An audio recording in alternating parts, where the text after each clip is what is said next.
Well, she did it. She moved out. I did a lot of my intros sitting at this dining table here, facing the back bar and the kitchen. But she took the fucking table. She took everything. Fuck.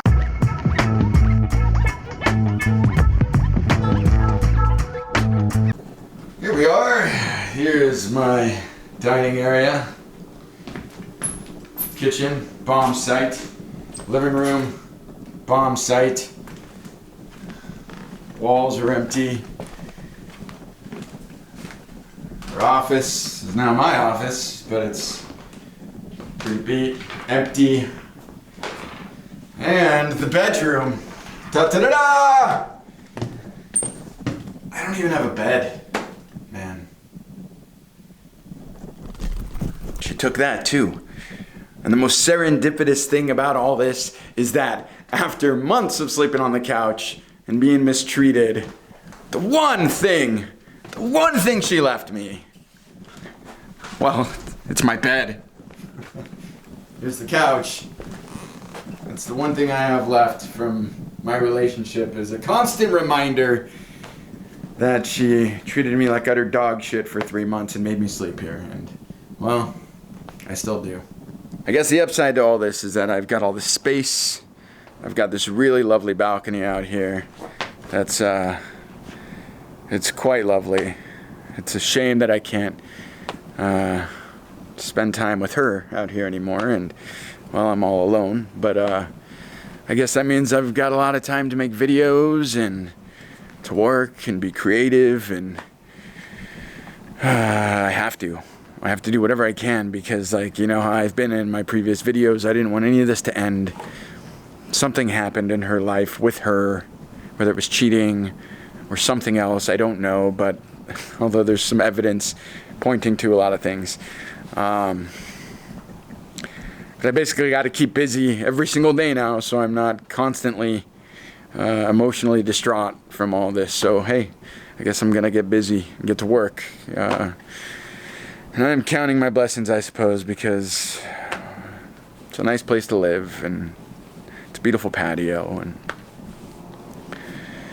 I guess I'll just start over again. Let's sit down real quick, just have a quick chat, and then I'll do something to distract my mind. Again, like usual.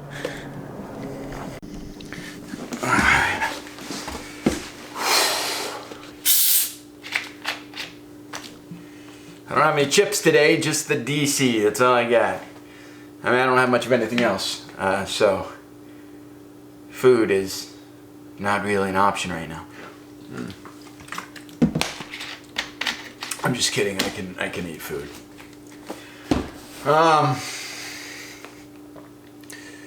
It's hard to say what's been going on because it's been such a whirlwind. You know my past videos, you know what's gone on. I last time found her on a dating site. My ex, my wife, I found her on a dating site after, you know, she's been pushing me away for months. She broke up with me over a month ago. Been sleeping on the couch for months. And she was lying to me about talking to other men, seeing other men, blah, blah, blah, blah, blah. We lived together, we did. But then I found her on a dating site. And she lied about that. She said that she was considering moving to Washington, and she only spoke to one guy, and only for a couple of messages, which was just a complete lie because it took her so long to answer the question of what is she doing on this dating site, that I can tell she was making some shit up. But an update on that, throughout her moving period, moving out of this apartment, I asked her again, I said, you know, you could have shown me proof, because I can't believe what you were saying about that dating site bullshit, that you were only on there for 2 days and only had like 3 messages with one guy in Washington.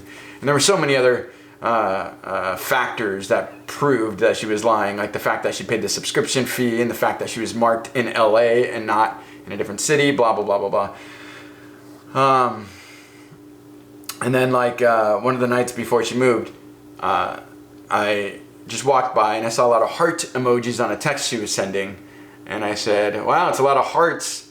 Who's that to? And she goes, it's to my best friend Jessica. And I'm like, dude, I'm not prying. I don't even care. I just saw a lot of hearts when I walked by. And she goes, look, see, it's Jessica. It's Jessica.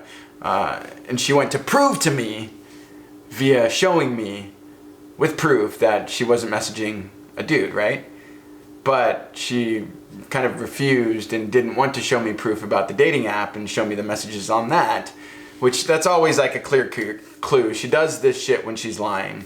And then mysteriously, after not showing me proof when I don't believe her on something, that shit disappears.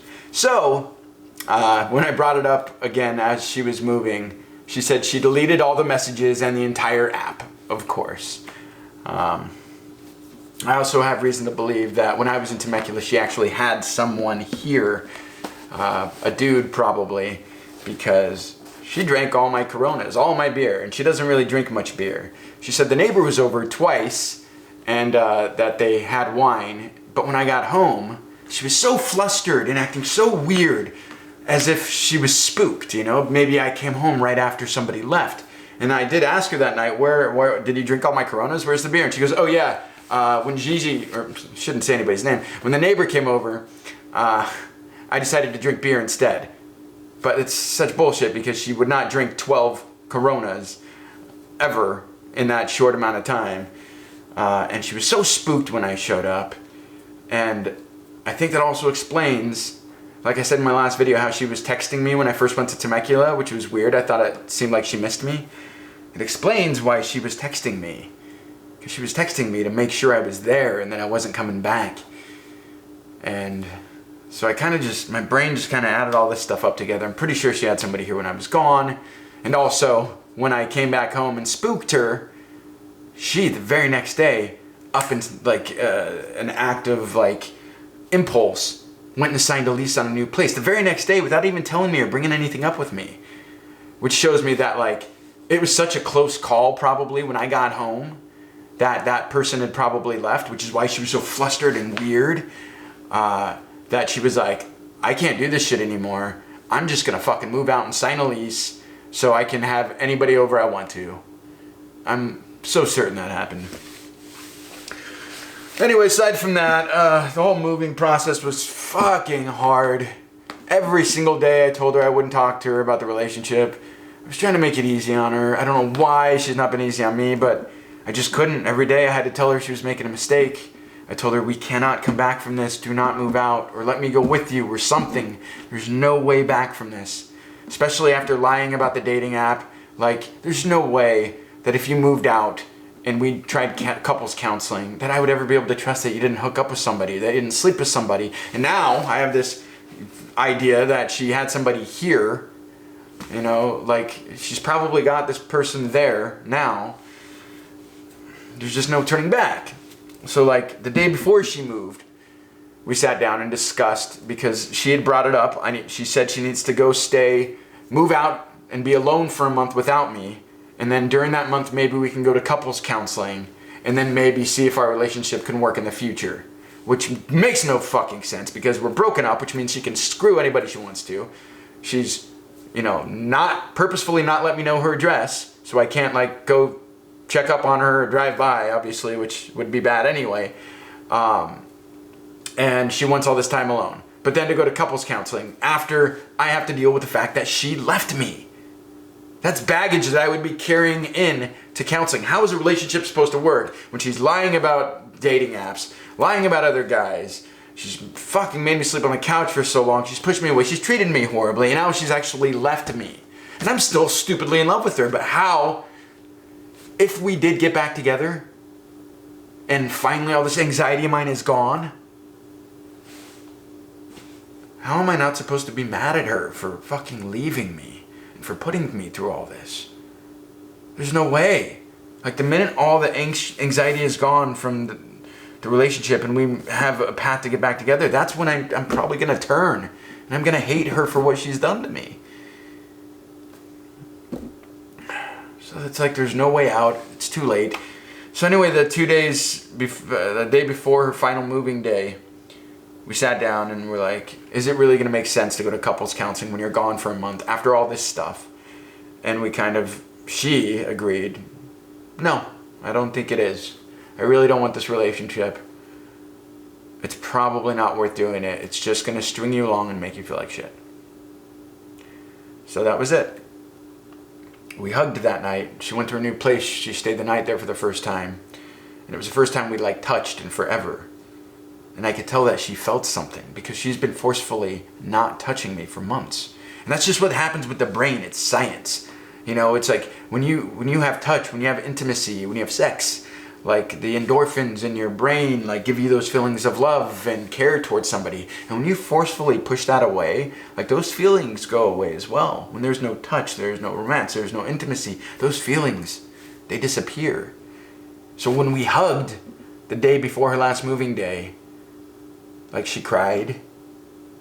I don't know why she's crying. I'm the one that got fucked. But I felt her feeling something. She left. And she came back for the last moving day, and it was a little tough at first, and I pissed her off by saying, you had some dudes over or what? I said some douchey thing like that, and she just flipped out because that's one of her triggers, me assuming that she's hooking up with somebody, which she probably is and has been. Just adds up to that. But and she sits down after finishing up for the rest of the day. It took her about all day to get the rest of her stuff. And then she sits down and she says, hey, I want to talk about coming back on Wednesday. I'll pick up these wine glasses and then we could talk about going to counseling. And I said, okay. And we hugged again and she cried and I could tell she was feeling, and she left. And we agreed to meet on Wednesday, this Wednesday, to discuss whether or not we're going to do counseling. I'm going to check the card. Aye.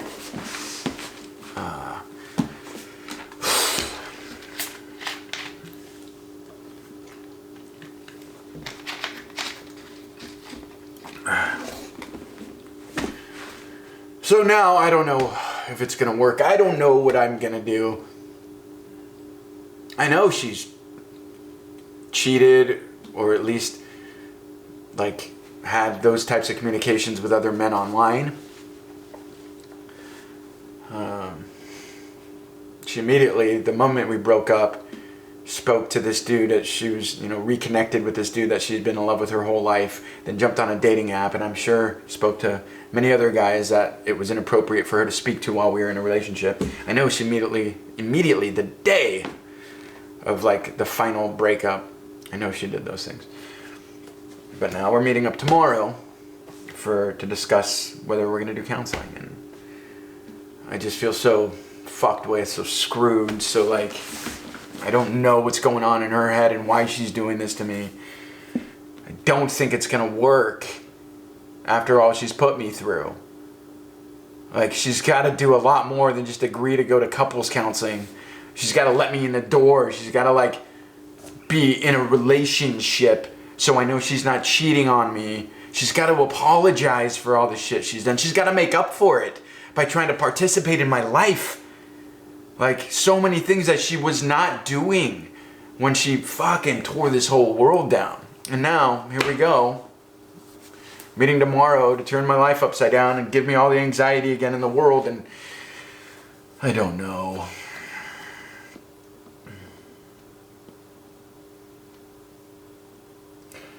She also told me, because she's invited all my neighbors to a dinner party up at her new place, which is fucking great. She's kind of taken 3 of my close neighbors as her friends, and she went and visited one on my street the same day that, the last day she was here. She said, okay, bye, and then went across the street to hang out with the neighbor.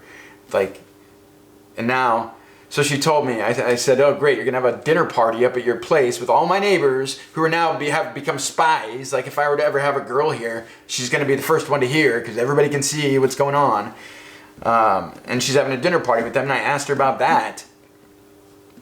And she said, no, dude, I'm so scared of COVID, I am not having a single person over my place for at least 2 months. Not one person is going inside my new place because I'm so frightened. Literally the day after that, she had one of my neighbors over there. Literally the day after saying that. I just cannot take anything she says seriously.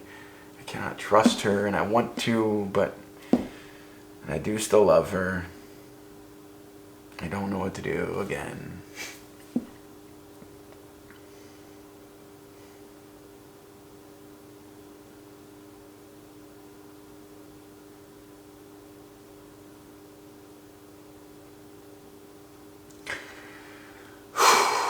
Hey, if there's any beautiful women out there who want to come sweep me off my feet and save me from all this, and you live in LA, please, please help get my mind off of this girl. I would appreciate that, because dating out here sucks, but I mean, you're getting to know me already, so come on down. I don't know. Anyway, I think that's good enough for today. I've got to go distract my mind and do something fucking cool, so I'm going to go open up my new forge. Yes, I ordered a devil forge because I want to melt metal. I've got another channel called Kill Factory. That's where I'm going to do weird shit like that, like maybe crazy shit and art shit. I keep saying shit, I apologize. Artistic kind of stuff, creative stuff, music stuff, fun stuff. I'm not quite sure what that channel is going to be at, but that's where I'm going to do my metal melting. But let's go right now and open this thing up. Please though, before you go, don't forget to like and subscribe to my channel. Please leave comments of encouraging notes, say some nice things. Any helpful advice for what I'm going through would be more than grateful. I'd be more than grateful for those. But yeah, please like, share, subscribe. Maybe I can turn this channel into something good, and all this vlog therapy could do me something well. Anyhow, let's go melt some metal, or at least open up the box, or at least try something. I don't know. Let's go. Let's go.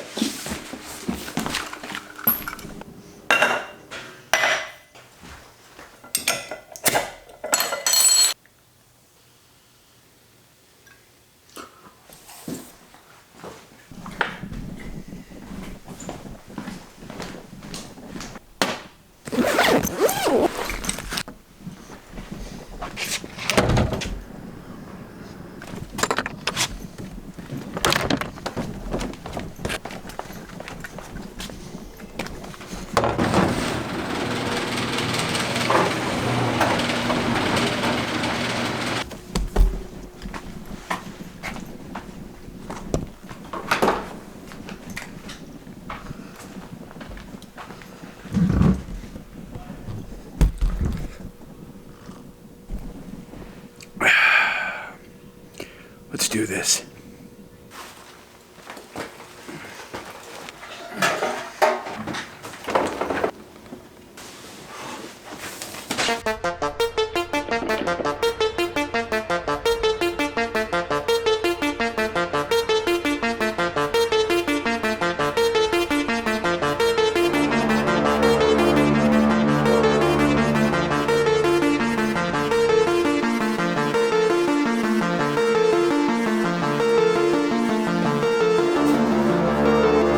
I just got this really heavy box and never actually opened it. I've had it for like 2 weeks. This thing right here has been my gift to myself for this breakup that I'm going through.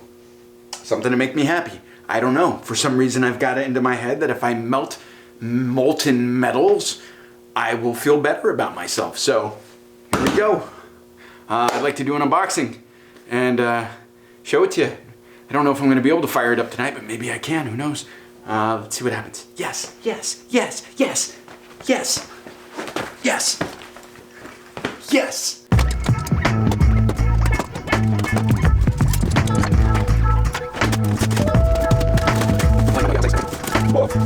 This is kind of unfortunate. I'm not a big fan of styrofoam. Apparently they have styrofoam that like melts away with water now, so it's kind of a little more biodegradable. It's okay. This came from Lithuania. I don't expect the Lithuanian forge makers to be super conscious about the environment.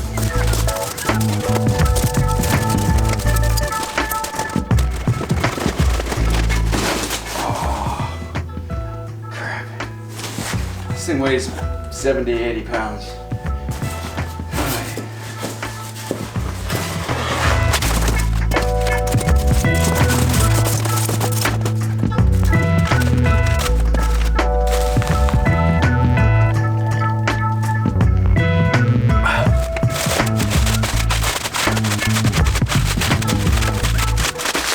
This thing is well wrapped.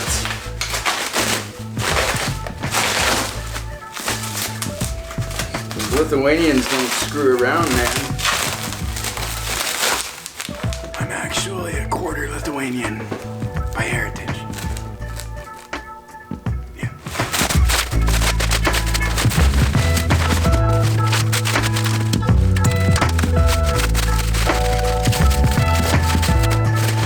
Oh, look at that beauty. Oh. Look at that thing. It is really nice. Whoa, whoa. I'm so stoked right now. The lid opens up. This has got the fireproof cement inside. I can't remember what it's refractory cement. Got some hoses. Didn't seem like it had instructions. Yeah, this is the propane connector. And this here is the burner. It looks like a serious piece of equipment right there. I don't quite remember what it reminds me of, but it looks like I got my forge! Cheers.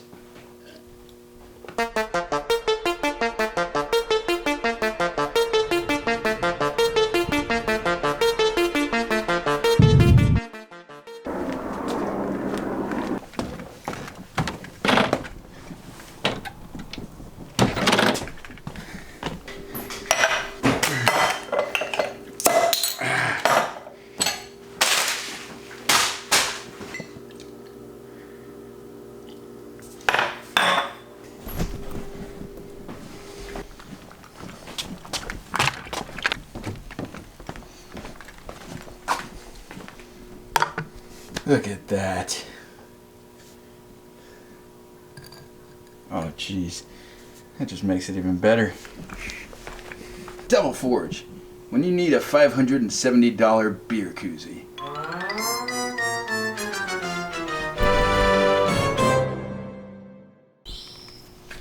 Got the pressure set to 0.1. And when I turn this, you'll be able to hear the gas.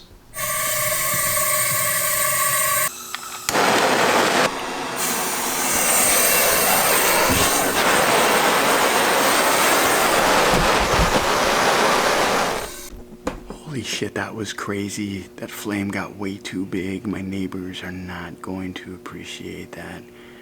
I don't think it was supposed to get that big. I hope nobody saw that. Shit. Cheers. Okay, I'm in a safer spot. I've got all the things I need,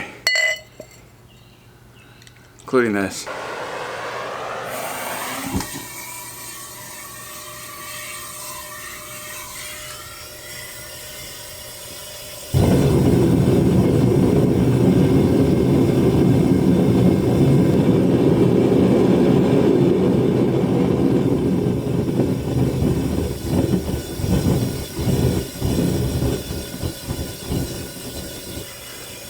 There we go. Turns out that when it's on high, when there's a lot of air going through it, the Devil Forge is really loud. It's late at night, I've got neighbors. I'm going through the heat sequence. So what I did was I opened up the choke a lot to get the fire hotter. You mix oxygen with the propane. The flame comes lower, so it's less sketchy for the neighbors. And it spins within the furnace. So you get a hotter flame with the air mixture, and it lowers the flame itself. When I opened it all the way, like I did at first, it was super loud, the flame was super hot, but right now I think I'm supposed to be roasting this thing to heat it up at a lower temperature for like 20 minutes on, 20 minutes off. It's gonna be a nice campfire for me while I'm sitting out here enjoying a beer. And then I'll do it again with the lid on. I'm not sure if I'm gonna get to melting any metal tonight, but that thing looks really cool. And even if I just have people over to sit around the fire, like keep us warm, like that's the sweetest purchase I've ever made already. So far I'm having fun, and it seems dangerous, and I like dangerous shit, so yeah.